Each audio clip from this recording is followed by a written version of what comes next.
because we are right around the corner from what I think is one of the tentpole events in all of wrestling, the Royal Rumble. And back as far as I can remember, this has been one of my favorite pay-per-views. And we all remind each other of this every year. It's worth reminding everybody right now. A Pat Patterson creation.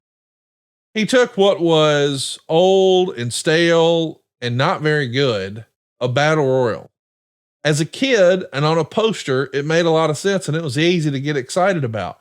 Hey, instead of one-on-one or a tag team match with 4 guys in a match, what if there were 20? What if there were 30?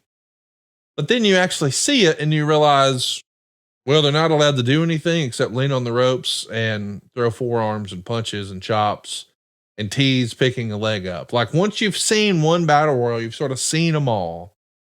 But in typical Eric Bischoff fashion, I wanted to give you a minute to just talk about the Royal Rumble, because one of the things you laid out when you were first getting ready to launch Nitro is the data that you had gotten from this study, that what wrestling fans wanted to be, what they got excited about, maybe more than anything else, was the surprise element.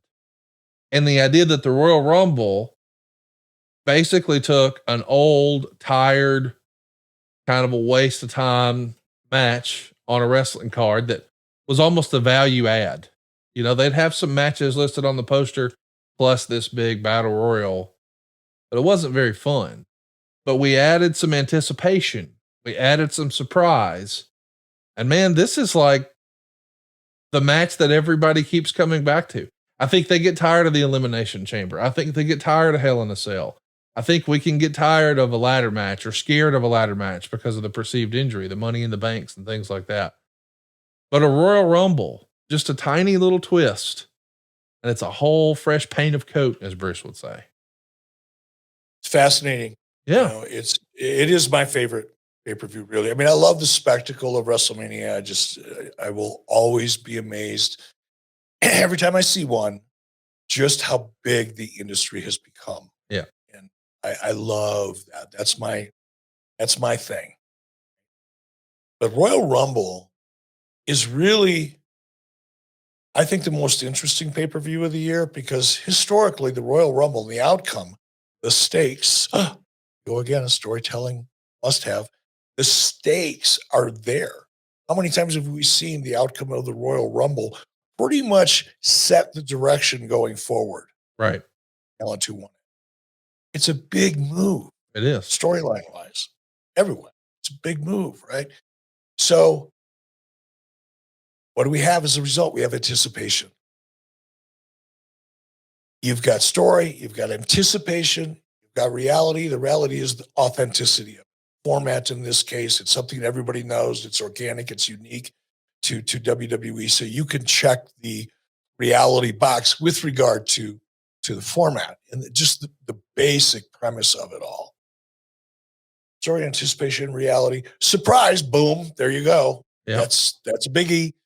That's like, of the 5 elements, that's the one that really matters the most. I would say surprise and anticipation are the 2 that are almost like milk and cookies, and they go together, but there, any action is the action. It's self-fulfilling as a result of what it is. So it's a perfect SARSA formula, controversy equation, call it whatever you want, but it's the reason why the Royal Rumble, Pat Patterson's creation, one little tweak, as you pointed out, and it's in a class all of its own as far as paper.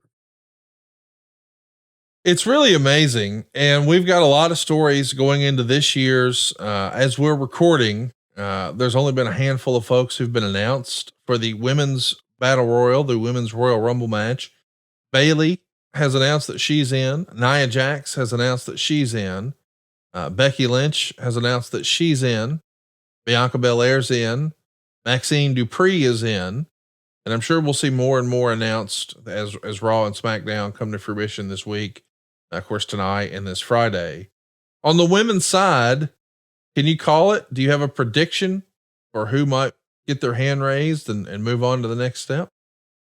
No, don't. I don't follow WWE consistently enough to have a feel for anything. So no, I don't. I should, but I don't. Over on the men's side, we've got Tozawa, Otis, Chad Gamble, Gunther, Drew McIntyre, Bobby Lashley, Shinsuke Nakamura, and who most people assume it's going to come down to Cody Rhodes and CM Punk.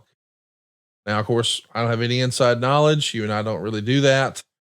But it does feel like if I were booking the Rumble and I got down to the final four, I might want to have Cody Rhodes and CM Punk in that final four. There's always a big emphasis on the final four. I feel like you got to have them in there. What say you? I agree. I think Punk needs to be. Cody's made man right now. Yeah. We don't know what ultimately how the story is going to end, but he's a made man.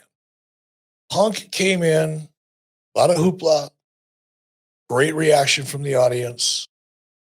Not really involved in anything meaningful right now, is he? I mean, he's there. I think a lot of people are waiting to see what happens with him and Seth Rollins. Of course, Seth Rollins hurt his knee in the main event. Yeah, the injury certainly threw a wrench in it. But now the debate is, will he be back in time for WrestleMania? I mean, you could see it was all over his face at the end of the show. That's what he was thinking about too. I got to get to WrestleMania. It does feel like the rumor and innuendo was that it was going to be Punk and Seth Rollins, perhaps main eventing night one. I mean, I've heard people talk about that as if it were a foregone conclusion. Well, that makes you wonder, with two big pay-per-views to go before we get there, the Royal Rumble this weekend and the Elimination Chamber down in Perth, Australia next month, we're going to figure out who goes where. Once upon a time, if you go back in time to the 1997 Royal Rumble in San Antonio, Steve Austin was thrown out, but then he snuck back in because none of the referees saw it, and he managed to win the thing. So what they did to sort of right the ship is they did In Your House Final Four in February in Chattanooga, with the idea being the winner, as we do a rematch, this 4-way match, would go on to get that title shot against Shawn Michaels. Of course, in the meantime, Shawn lost his smile, and whoever won that match was going to be the champion. So I think they've got some decisions to make. And all of a sudden, I think what happens this weekend got a little more interesting, because what if they do decide we're going to take the belt off of Seth and we're going to do something in Elimination Chamber, and whoever wins that is the champ? It's going to be interesting to see how they get there. But you see Drew, he's out here calling out CM Punk every chance he gets. So it feels like if I were, and isn't Drew's contractual status kind of up in the air a little bit? Do we know? I don't believe so. Don't think so. No, I don't know that to be true, but I don't believe that there's a concern that Drew's not sticking around. Where would he go? Well, I'm just saying, if I was Drew, I'd be happy. WWE. I would too. He's an amazing character. And he's been, it's kind of like he's been, the theme of the show is going to be top heavy talent, so to speak. Drew's one of those guys that is a top talent. There's potential there. I know he got his run as champion during COVID. All right. He's still, in my opinion, an untapped potential. I don't think we've seen the best of Drew yet, but he's been he's there. He's in the mix, but he's kind of off to the side a little bit. That's a great opportunity to bring a sleeper, fire him back up, get him back into the top of the ticket, so to speak. It's fun. That's what's fun about the Royal Rumble. I was driving around yesterday because there was 2 football games on yesterday, right? And I love listening to CBS Sports, especially this time of year, because I really appreciate the way radio analysts entertain their audience versus television analysts, the way they entertain their audience. And it occurred to me, again, I'm going to go back to story here, but it's relative to what we're talking about. The game is the game, but what drives interest in the game in a large part is the just plethora of conversation between ESPN and all the CBS Sports and all the other talking heads. And they're all talking about the story behind the teams or the story behind the players. And here you've got Royal Rumble, which provides so many opportunities because the outcome, as we talked about earlier, kind of creates a trajectory for the winner more often than not. So there's all this chatter about Royal Rumble, which in some respects, I think, makes it better environment than even WrestleMania. WrestleMania is a spectacle, but people talking about the outcome and discussing the potential matchups and discussing where guys could go or women could go or not go, all based around the Royal Rumble, kind of elevates it to a status all of its own in that regard as well.